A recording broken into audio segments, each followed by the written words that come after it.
Hello friends, કેમ છો? હવે આપણે જે લેફ્ટ હેન્ડેડ કિડ્સ માટેનો જે વિડીયો બનાવ્યો એ વિડીયોને શેર કરીએ. ઘણો બધો ટાઈમ થઈ ગયો છે, એટલે મારા પર્સનલ મનીષાબેન છે જેની રિક્વેસ્ટ છે.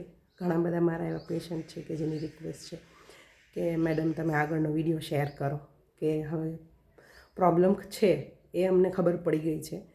ઇટ્સ નોટ અ પ્રોબ્લેમ, પણ આપણું બાળક યુનિક છે એવો ખ્યાલ આવી ગયો છે, તો હવે ધ્યાન શું રાખવું?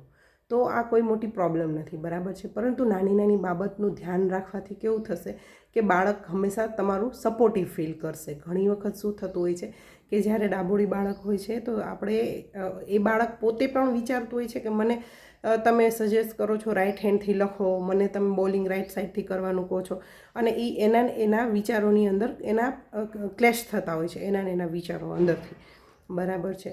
કે મને આ કમ્ફર્ટેબલ કેમ નથી, બરાબર છે.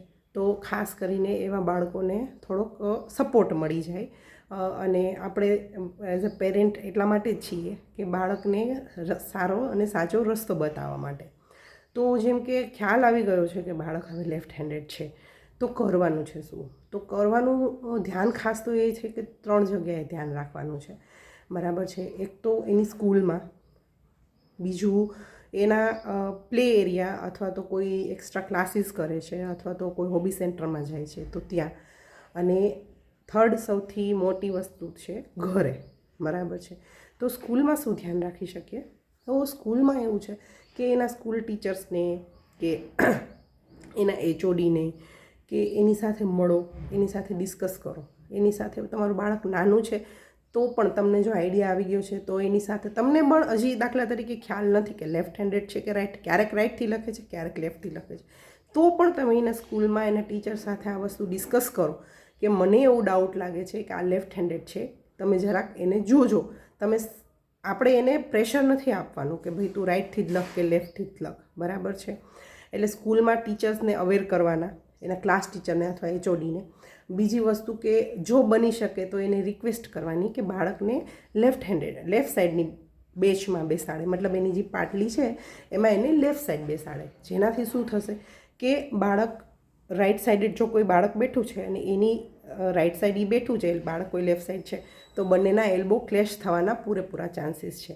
જેનાથી શું થશે કે બંને બાળકો ડિસ્કમ્ફર્ટ થશે, અને બંને બાળકો ડિસ્કમ્ફર્ટ થવાની સાથે સાથે તમારું બાળક છે એના હેન્ડ રાઇટિંગ ઉપર કે બધી જગ્યાએ ઇફેક્ટ આવે, બરાબર છે. તો તમે થોડીક રિક્વેસ્ટ કરી શકો, જો પોસિબલ હોય તો ટીચરને કહી શકો કે એને ડાબી બાજુ બેસાડે, બેન્ચની ડાબી બાજુ પાટલીએ એને બેસાડે, જેનાથી એને કોઈ વસ્તુ આડી ન આવે લખવામાં.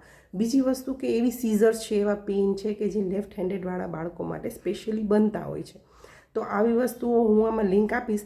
એવી વસ્તુઓ બાળકો માટે બહુ ઝાઝી કોસ્ટલી નથી હોતી, ઇઝીલી મળી પણ જાય છે, બરાબર છે. તો એવી વસ્તુઓ વસાવો કે જેનાથી એનો કોન્ફિડન્સ ડેવલપ થાય, બરાબર છે, કે હું આનાથી સારી રીતે યુઝ કરીને બીજા બાળકની કમ્પેરમાં હું પણ કરી શકું છું, બરાબર છે. તો આ 2 વસ્તુઓ છે. એના કોઈ સ્પોર્ટ્સના ટીચર છે તો એની સાથે પણ તમારે ડિસ્કસ કરવું જોઈએ કે તમારું બાળક ડાબોળી છે, કોઈ ક્રિકેટ રમે છે કે કાંઈ પણ છે એવી જગ્યા છે તો તમે એને કહી શકો.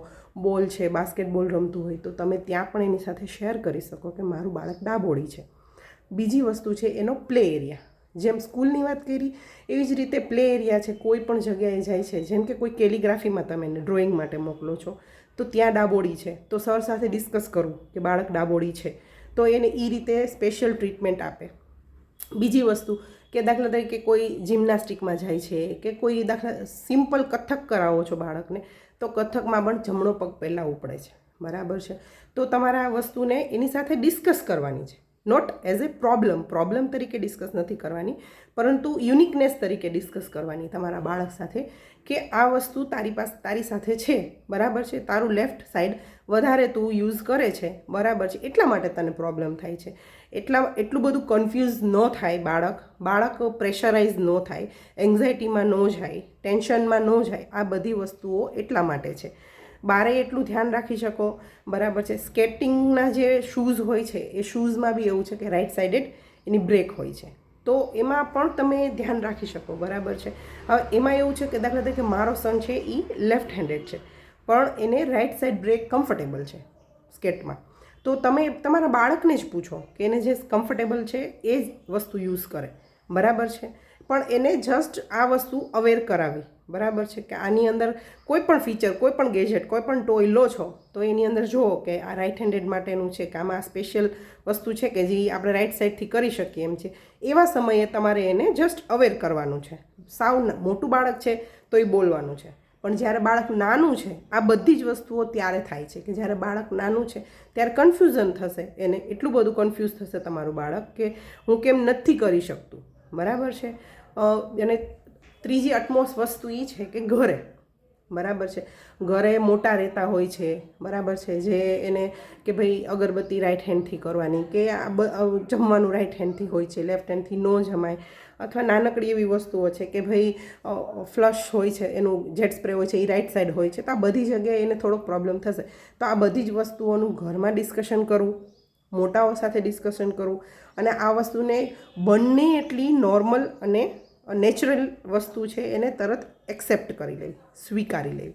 અને સૌથી મહત્ત્વની વસ્તુ એ છે કે જ્યારે તમારું બાળક લેફ્ટ હેન્ડેડ છે તો બાળકને તમે વસ્તુઓ કરાવડાવો, વર્ક કરાવડાવો, એક્ટિવિટી કરાવડાવો. જેટલું એ એક્ટિવિટી કરશે, જેટલું એ પ્રેક્ટિસ કરશે, એટલું જલ્દી એ આ બધી વસ્તુઓથી ફેમિલિયર થઈ જશે, ઇઝીલી એના માટે આ વસ્તુ થઈ જશે, ચેલેન્જિંગ નહીં લાગે એને આ વસ્તુઓ. તો બને એટલી પ્રેક્ટિસ કરાવડાવો. બસ આ ખાસ 3 જગ્યાએ તમારે એનું ધ્યાન રાખવાનું છે. બીજી એક નાનકડી વસ્તુ શેર કરવાની છે કે મારા 2-3 ફ્રેન્ડ્સ, ક્લોઝ ફ્રેન્ડનું કહેવાનું છે કે મારો વિડીયો બહુ એન્ટરટેનિંગ નથી હોતું, બરાબર છે. તો હું જસ્ટ એટલા માટે કહેવા માગું છું કે હું કોઈ એન્ટરટેનમેન્ટ પર્પઝથી આ વિડીયો નથી બનાવતી. It is four information only, બરાબર છે. કે મને કોઈ એ વસ્તુમાં એવું લાગ્યું છે કે આ વસ્તુ મારે મારી ફ્રેન્ડ સાથે, મારા પેશન્ટ સાથે શેર કરવી જોઈએ. જેમ કે મને આવા નાના નાના પ્રશ્નો પેશન્ટ પાસેથી આવતા હોય છે, એ પૂછતા હોય છે, બરાબર છે. તો મેં થોડોક ટાઈમ કાઢીને તમારા માટે આવો વિડીયો બનાવું તો તમે શેર કરી શકો, પ્લસ તમે તમારા કોઈને બી આ વસ્તુ, આ ઇન્ફોર્મેશન શેર કરી શકો. વિડીયો શેર કરવો જરૂરી નથી, પણ ઇન્ફોર્મેશન શેર કરવી ખૂબ જ જરૂરી છે.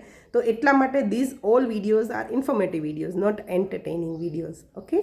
સો અને બીજી વસ્તુ કે જો મારાથી કોઈ વસ્તુ મિસ થઈ ગઈ છે, બરાબર છે, આ વસ્તુની અંદર, કે તમને એવું લાગે છે કે મેડમ આ વસ્તુ બી આપણે એડ કરી શકીએ, તો તમે મારી સાથે શેર કરી શકો છો ફ્રેન્કલી, ફ્રીલી, બરાબર છે. તો એ મારા માટે પણ સારું રહેશે અને તમારા માટે પણ સારું રહેશે. ઓકે.